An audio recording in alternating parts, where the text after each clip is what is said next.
তুলোর মতো নরম তুলতুলে এই রকম পুডিং বাড়িতে কিন্তু খুব সহজভাবেই বানিয়ে নেওয়া যায়, যেটা মুখে দিলেই একদম মাখনের মতো গলে যাবে, নিমেষেই কিন্তু শেষ হয়ে যাবে আর খেলে প্রাণটাও কিন্তু জুড়িয়ে যাবে। কত স্বল্প উপকরণে আর কত সহজভাবে খুব কম সময়ের মধ্যেই এরকম একটা ডেজার্ট বাড়িতে বানিয়ে নেওয়া যায়, সেই রেসিপি নিয়ে আমি আজকে হাজির হয়েছি। হ্যালো এভরিওয়ান, অসীমার কিচেনে আপনাদের সকলকেই স্বাগত। আজকে আমি নিয়ে এসেছি চকোলেট পুডিং এর রেসিপি।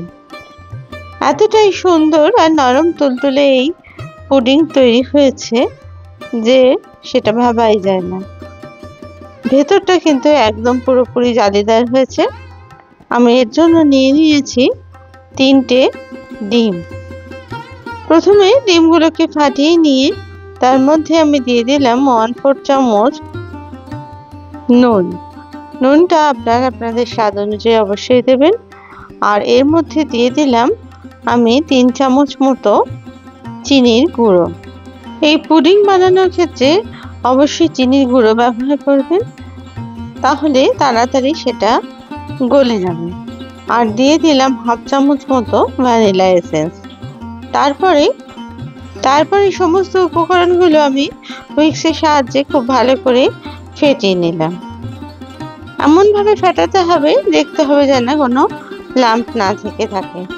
আর এর মধ্যে আমি দিয়ে দিলাম 1 চামচ মতো কোকো পাউডার। সমস্ত উপকরণগুলো আমি কিন্তু ভালো করে ফেটাতে থাকলাম।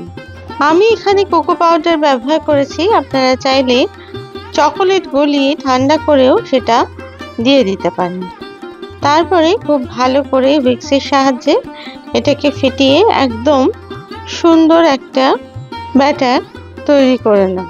যখন এই ফেটানোটা খুব ভালো মতো হয়ে যাবে, সেই সময় এর মধ্যে দিয়ে দিলাম ঠিক ডিমের সমপরিমাণ দুধ।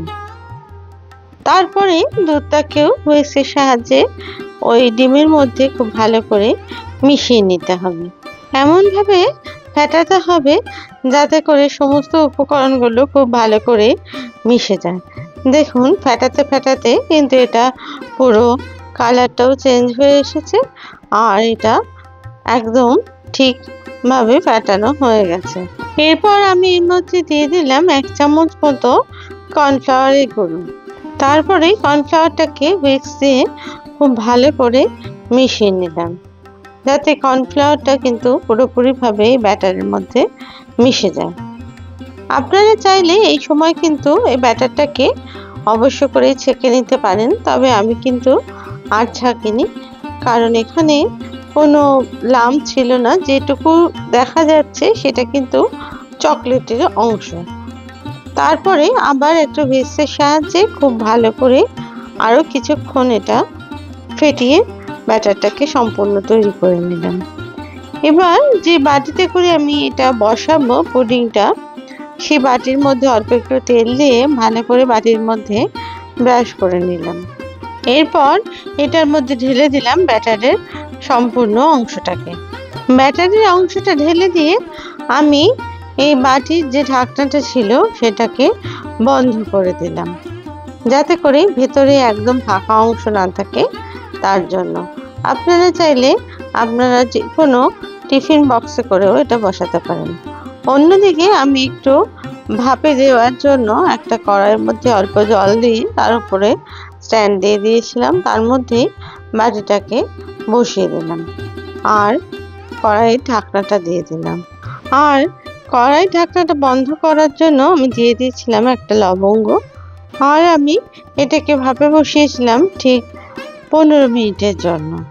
তারপরে 15 মিনিট বাদে ঢাকনা খুলে আমি একটুখানি চেক করে দেখার জন্য আমি এই ঢাকনাটাকে খুললাম। দেখলাম যে এখনো একটুখানি ভেতরটা কাঁচা আছে। তারপরে আমি কিন্তু আবার এটা ঢাকনাটা আটকে দিলাম আরও মিনিট 5-এর জন্য। বাটির ঢাকনাটা আটকে দিয়ে অবশ্যই আবার কড়াইয়ের ঢাকনাটাও দিয়ে দিলাম আর ফিরে এলাম আরও 5 মিনিট বাদে। এবার আমি গ্যাসটাকে অফ করে দিলাম আর লবঙ্গটাকেও বার করে দিলাম, দিয়ে একটু রেস্টে রেখে আমি এটাকে দেখুন খুলে দেখাচ্ছি যে কত সুন্দর পুডিং কিন্তু আমার একদম তৈরি হয়ে গেছে। এরপর এটাকে একটু ঠান্ডা করার জন্য আমি এটাকে ফ্রিজে রেখে দিলাম। ফিরে এলাম আরও 20 মিনিট বাদে ফ্রিজ থেকে বার করে, যখন এটা একদম ঠান্ডা হয়ে গেছে। দেখুন একদম নরম তুলতুলে এই পুডিং কিন্তু আমার একদম তৈরি। এবার আমি এটাকে আনমোল্ড করার জন্য একটা স্প্যাচুলা দিয়ে সাইডগুলো একটু আমি খুলে নিলাম, তারপরে আস্তে করে উল্টে এটাকে বার করে নিলাম। দেখুন কত সুন্দর পুডিং আমার একদম রেডি। আজকে এই ডেজার্টটা আমার ইফতারের জন্য তৈরি করা, এবং এটা কিন্তু আপনারা ডেজার্ট হিসেবে যদি খান তাহলে কিন্তু আপনাদের মন প্রাণ জুড়িয়ে যাবে। আমি এটা সাজিয়ে দিলাম কিছু চোকো চিপস আর কিছু চোকো পাউডারের গুঁড়ো দিয়ে। দেখুন সুন্দর এই ডেজার্ট সকলেরই খুব কিন্তু পছন্দ হবে, বড় থেকে ছোট। যদি আপনাদের এই রেসিপি ভালো লেগে থাকে তাহলে প্লিজ লাইক, শেয়ার আর কমেন্টস করতে ভুলবেন না। আর আপনারা যদি আমার চ্যানেলের নতুন বন্ধু হন তাহলে প্লিজ চ্যানেলটিকে সাবস্ক্রাইব করে দেবার অনুরোধ রইল, আর পাশে থাকা বেল আইকনটিকে প্রেস করে দেবেন যাতে করে নতুন রেসিপি দিলে সহজেই তা আপনাদের কাছে পৌঁছে যায়। আমি একটা টুকরো নিয়ে দেখাচ্ছি কত সুন্দর হয়েছে এটা। আবার নতুন রেসিপি নিয়ে হাজির হব। আপনারা সবাই ভালো থাকবেন। ধন্যবাদ।